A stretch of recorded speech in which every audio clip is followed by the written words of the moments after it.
En un mundo globalizado con 7.097 idiomas, la comunicación entre empresas y sus clientes es cada día más importante. Traductalia lleva 20 años prestando los servicios de traducción a empresas de los sectores de las ciencias, tecnología y finanzas. Nuestro equipo de profesionales trabaja con rapidez, calidad y a precios competitivos. Traductalia, tu empresa de traducciones.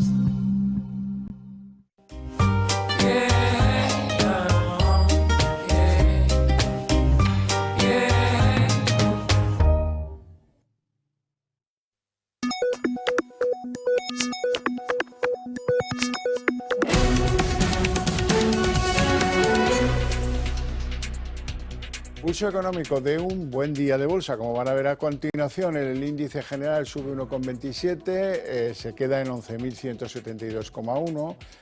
Casi todos los valores, excepto dos, están hoy en verde. Los que más, Naturgy 3,48 arriba, ACS 3,13 arriba, Acciona 2,94 arriba. Y en el lado de los que han tenido peor ejecutoria en el día de hoy, Indra se deja en la sesión 2,12, Enagas 0,62 y la tercera en peor comportamiento, aunque positivo, es AENA, que sube 0,16. Bien, y a continuación les voy a adelantar algunos titulares de lo que imagino yo va a ser pues, lo más llamativo de nuestra tertulia, la tertulia de análisis económico, la que mantenemos aquí cada tarde con los mejores expertos para que no se les escape un detalle. Bueno, y en nuestra tertulia de análisis económico hoy tenemos que comentar el sorprendente clima empresarial que pues, gobierna Alemania. La encuesta del Instituto IFO de hoy viene a ser bastante clara. La cosa no tira, ya veremos qué es lo que hacen y no. Son muy disciplinados, sí, pero no dan con la clave de cómo salir del bache. Y en segundo lugar, hay que comentar que España es el país de la Unión Europea en el que suben más los impuestos al trabajo. Impuestos al trabajo. El 40% de los salarios en promedio son impuestos al trabajo y eso es bastante indignante. No sé si para la motosierra como Milei o parecido. En fin, les presento ya a nuestros invitados esta tarde de lunes. Don Juan Iranzón, catedrático de Economía Aplicada, director de Armadata. Muy buenas tardes. Buenas tardes, muchísimas gracias y encantado de estar aquí. Es para motosierra, esto que hemos comentado, ya lo comentaremos. Luego lo comentaremos porque además yo creo que alguien se está poniendo ya la venda antes de la herida, pero la herida va a venir. Sí, en varias cosas me temo. Don Miguel Ángel Cifuentes, vicepresidente de ASEAFI y además, pues, hombre fuerte de Eurohispano Opciones y CAP. Pues nada, muchas gracias. Hace unas tardes maravilloso. Ya ha venido el calor a Madrid fuerte y bueno. Sí. Bueno, ya es lo que toca. Lo del 40 de mayo ya se ha pasado. Sí, señor. Bueno, vamos con la sesión de bolsa. El IBEX amplía su colchón por encima de los 11.000. Hay una pregunta en el aire, más que por España, por otras plazas bursátiles. Hay quien cree que hay riesgo de fuertes caídas en las bolsas europeas. Bueno.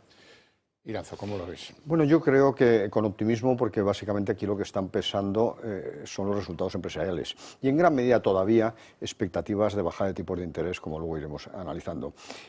Y ya ha sido valorado, ya ha sido descontado y al final los efectos han sido muy moderados, tanto el resultado de las elecciones y por tanto la convocatoria, elecciones europeas y por tanto la convocatoria de elecciones en Francia, como también la reducción de la calificación de la posible solvencia de Francia. Luego también se ha valorado la semana pasada pues esos toques de atención que se han dado precisamente a algunos países y no a España, pero evidentemente yo creo que al final los resultados empresariales y las expectativas, aunque sea después del verano, de reducción de tipos de interés, son las que en este momento están prevaleciendo en la bolsa y la bolsa arriba. Cifuentes, ¿cómo lo ves? Bueno, pues hoy tocaba rebotar. Veníamos del viernes que hubo vencimiento de acciones y futuros. Bueno, llevamos desde principios de año que el mercado, dentro de una cierta volatilidad muy medida, no termina de hacer nada. O sea, no termina de hacer nada, está en un mercado de rango y ahí se queda. Normalmente el mes de julio, que estamos en puertas, y esta semana acabamos lo que es el semestre, pues vamos a ver, siempre suele haber un poquito de maquillaje en estas fechas y el mes de julio suele ser positivo, pero yo dudo que vayamos a romper la zona de máximos Con lo cual, pues me mantengo a la expectativa de cazar alguna ganga y ya de lo que nos hemos salido, pues desde luego ahora mismo no seríamos partidarios de entrar. Hablemos de tipos de interés, porque parece que los tipos de interés altos se van a quedar más tiempo de lo que algunos preveían y hay un aviso precisamente con la revaluación de los bonos americanos. Iranzo. Pues en primer lugar hay que tener en cuenta que está costando reducir el último tramo de la inflación, esa última milla, como ya califican los mercados, debido sobre todo al fuerte incremento de los costes laborales en casi todos los países desarrollados, tanto en Estados Unidos como en Europa, Alemania, España, etcétera. De tal manera que eso evidentemente genera un efecto inflacionista. Y por otro lado, hay que tener en cuenta que si ese IPC empieza a reducirse después del verano, que es lo que puede producirse, entre otras cosas, en comparación con el año pasado, bueno, pues posiblemente se produzca alguna bajada de tipos de interés. No solo por parte del Banco Central Europeo, al que se le esperan por lo menos otras 2 bajadas, sino incluso se habla de la Reserva Federal. Sería en septiembre y en diciembre probablemente, si, repito, el IPC norteamericano empieza a mejorar. Dicho lo cual, los tipos de interés negativos o los tipos de interés cero eran una auténtica aberración, generaban un incentivo perverso al endeudamiento, generaban una distorsión en la asignación de los recursos, porque no olvidemos que los tipos de interés son el precio del dinero. Todo tiene que tener su precio, porque si no, si el precio es cero, la demanda tiende a infinito, y eso es peligrosísimo para el caso del sobreendeudamiento. De tal manera que afortunadamente ya no vamos a ver los tipos de interés como de una manera irresponsable estuvieron entre el año 2000 y 2020, que no se nos olvide, 2021, pero yo sí que creo que van a bajar de los niveles actuales. Cifuentes. Pues no puedo coincidir más. Creo que los tipos ceros posiblemente no lo vamos a volver a ver, aunque lógicamente haya bajadas de tipos, y eso es una buena noticia para los fondos de inversión de renta fija, porque vamos, han pasado unas calamidades en los 2 últimos decenios bastante importantes. Entonces, digamos que yo creo que los tipos de interés no van a llegar a negativo y se van a quedar en positivo por bastante tiempo. ¿El bono americano qué tal va? El bono americano, pues vamos a ver, el bono americano a 10 años está en el 4,26, ha subido un poquito su rentabilidad, y el bono alemán ha caído hoy su rentabilidad y está en 2,41. O sea, fíjese la diferencia que hay entre Estados Unidos y Europa. Eso está explicando por qué el euro se está depreciando respecto al dólar. Bueno, vamos con el índice de confianza del clima empresarial alemán. Una medida bastante prestigiada, la del Instituto IFO, que viene a señalar pues, que las cosas no van bien en el mes de junio. Pues efectivamente, no van bien ni esperan que vayan bien, porque hay que tener en cuenta varias cosas. En primer lugar, son conscientes de la pérdida de competitividad que se está produciendo en la economía alemana y en general en la economía europea. Por fin son conscientes, cuando menos los empresarios. Hay que tener en cuenta que Alemania tiene 2 grandes lastres para la producción industrial. El primero, el fuerte incremento de los costes laborales, que no se nos olvide que crecieron el 6,2% en el primer trimestre, que es una barbaridad, y inusual o casi un nivel desconocido en el caso de Alemania. Y luego, en segundo lugar, y no es manía, es que es un problema muy serio para la producción industrial, también para la agrícola, pero para la producción industrial, la dichosa Agenda 2030. Una implementación inadecuada está penalizando al sector industrial y en gran medida al sector del automóvil. Y no olvidemos que Alemania es el primer país productor con diferencia de automóviles en Europa, seguido de España, pero con muchísima diferencia. De tal manera que con esas circunstancias y con los tipos de interés que están bajando de una manera mucho más moderada a lo que se esperaba inicialmente, pues el clima empresarial no puede ser bueno. Y además que hay que tener en cuenta que esa pérdida de competitividad se está produciendo en un mercado mundial que no crece significativamente. No olvidemos que Alemania básicamente vive de exportar, no de la demanda interna. Y además hay que tener en cuenta otra circunstancia, que a lo mejor les ponen aranceles a las exportaciones alemanas a Estados Unidos, por ejemplo. Sí, sí. Porque no olvidemos, que es una barbaridad que aquí no hemos comentado, pero que habría que hacerlo, que se está proponiendo incluso en la campaña electoral sustituir todos los impuestos vinculados a las personas físicas, el IRPF, sustituirlo por aranceles en el caso de Estados Unidos. Esa es una de las propuestas de Trump que desde el punto de vista... Por no hablar de los chinos. Por no hablar también de los chinos, también lo... Querer como poco empatar efectivamente, los aranceles que les pongan. Por eso estamos cometiendo un gravísimo error, que es precisamente ir en contra del libre comercio, que al final, como demostró Ricardo en su momento, beneficia a todos si te especializas en producir aquello para lo que tienes ventaja competitiva. No olvidemos que Alemania desde hace mucho tiempo no crece por demanda interna, crece por exportaciones, y eso es lo que en este momento los empresarios ven complicado de cara al futuro. ¿Y cuentes?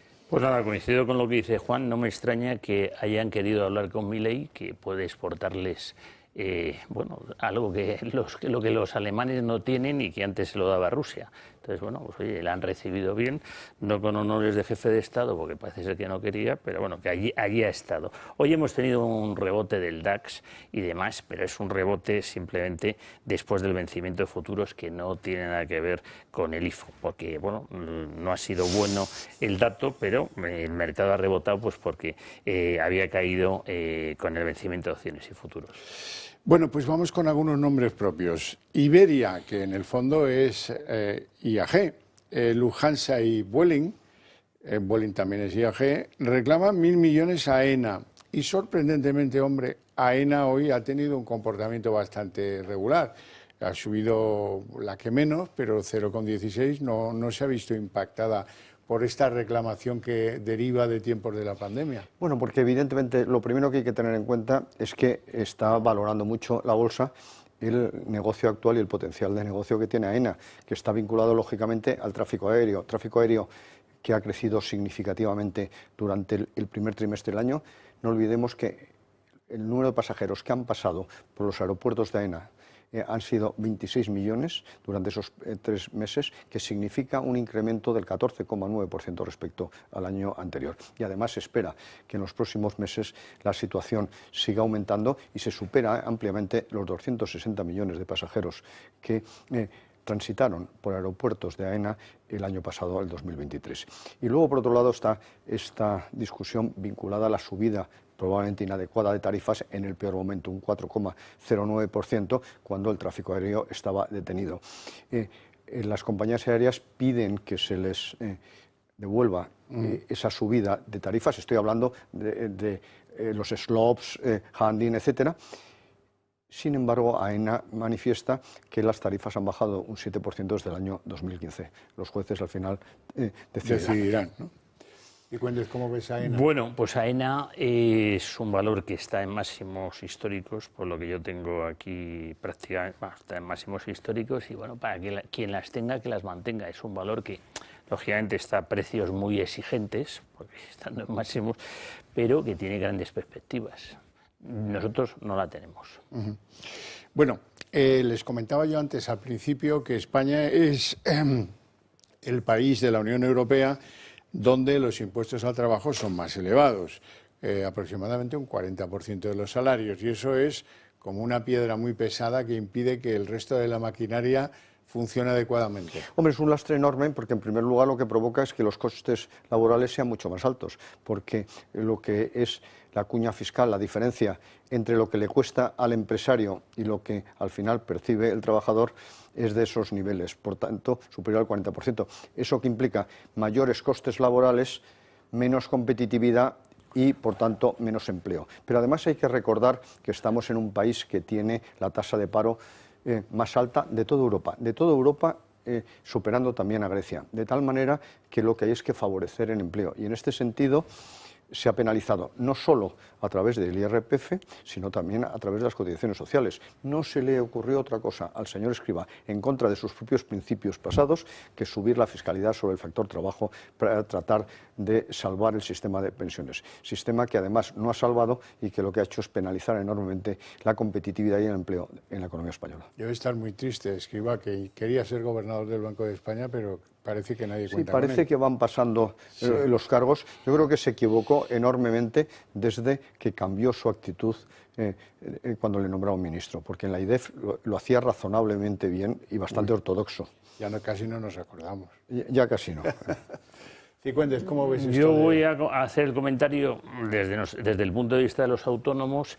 Efectivamente, nuestras cotizaciones han subido de forma importante y tenemos, los autónomos societarios tienen, los que no hayan comunicado su situación a la tesorería, tienen hasta el día 30 para comunicárselo. 30 de este mes. No solo estamos hablando de la renta, sino también de los autónomos societarios que se tienen que andar con ojo, que a lo mejor alguno no lo ha comunicado. Entonces, claro, están intentando ver por dónde salta esta información para, si procede, pues reclamar algo de lo que tenga que reclamar. Ay, a lo que están algunos. En fin, antes decía usted, profesor Iranzo, que parece que alguien está como acolchando un disgusto que nos tiene que dar. Pues la segunda parte del disgusto seguramente tenga que ver con que el ministro de Economía, Carlos Campo, ya tiene alguna idea, Campo estaba yo en que tuvimos ya, ahora está en el Constitucional conspirando ahí tan ricamente. Cuerpo parece que nos intenta preparar ante un golpe que pueda venir. Él ya maneja alguna información sobre el IPC de junio. O si no, lo vamos a escuchar todos juntos a ver qué conclusión sacan ustedes. A lo mejor es que yo soy muy mal pensado. Los precios, estos siguen todavía significativamente por encima de la inflación general, de hecho están por encima todavía del 4%, y hay algunos productos, especialmente, como puede ser el caso de aceite de oliva, que están encareciendo el conjunto de la cesta de la compra de las familias. De ahí, por lo tanto, la decisión de seguir acompañando esta bajada gradual de los precios con un apoyo a la cesta de la compra allí donde más se necesita. Parece que hay como el reconocimiento de que no sabemos qué hacer para que baje los factores de alimentación en el cómputo del IPC. Pues efectivamente, teniendo en cuenta que el IPC en España en este momento está en el 3,6%, casi un punto por encima de la media europea, y que los alimentos están siendo uno de los factores inflacionistas muy importantes. Pues, ¿qué es lo que se le ha ocurrido al señor Cuerpo? Pues volver a revitalizar las famosas importaciones de choque de los pollos. ¿Se acuerdan ustedes que cuando la OCDE, eso es la carne, barcos llenos de pollo, justo cuando la carne se encarecía, lo que se hacían es importaciones de choque de carne de pollo? Bueno, pues ese pollo ahora se llama aceite de oliva, y lo que han decidido, y evidentemente ya lo está anunciando que la situación era importante, pues era reducir urgentemente el IVA del aceite de oliva al 0% a partir del día 1, para ver si consiguen en julio bajar el IPC. Y luego, por otro lado, van a mantener, que eso tiene más sentido, como IVA superreducido el tratamiento que se le da, el tratamiento fiscal al aceite de oliva. Sin haber aclarado, al menos hasta donde yo alcanzo, qué va a pasar con las cosas de alimentación que tienen el IVA favorecido. No, pues por ahora, evidentemente, después de escuchar a este señor, ni tocarlo. Lo primero es lo primero. Pero dicho lo cual, lo normal es que muchos de los productos que son de primera necesidad pasarán a IVA superreducido. Pero, evidentemente, no se pueden mantener mucho tiempo estas situaciones excepcionales. Cifuentes, hoy precisamente Carlos Cuerpo se veía con Carlos Torres y con Josep Oliu, con la OPA ligeramente de fondo. ¿Qué tal ha ido el día para BBVA y Sabadell? Bueno, pues ha ido igual de bien que ha ido para el Santander o para la Caixa, con lo cual pues esto no veo yo que dé cierta información adicional que esté relacionada con la OPA. En principio, si uno ve los gráficos del Santander, de la Caixa, pues es muy parecido, con lo cual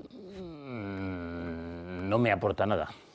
Bueno, vamos con algún otro nombre propio en bolsa. ACS se ha disparado hoy bastante, al final subía 3,13, un 3%, no es poca cosa en los tiempos que corren, después de que Jefferies ha mejorado sus previsiones.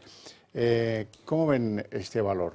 Cifuentes, empiezo con usted. Bien, bueno, pues después del movimiento de compra que hubo por parte de alguna institución española, pues digamos que ha corregido un poco y se está volviendo otra vez hacia la zona de máximos, con lo cual el valor está claramente alcista.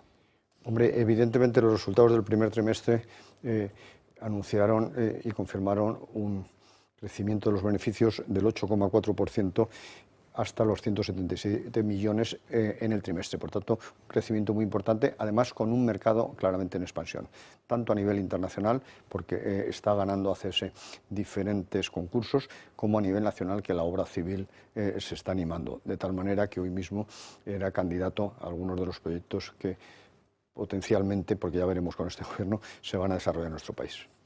Bueno, quiero que hablemos de una compañía para muchos desconocida, ASML. ASML es un fabricante de unas máquinas, unos instrumentales que sirven para hacer chips. ¿Y por qué hablamos de esta compañía?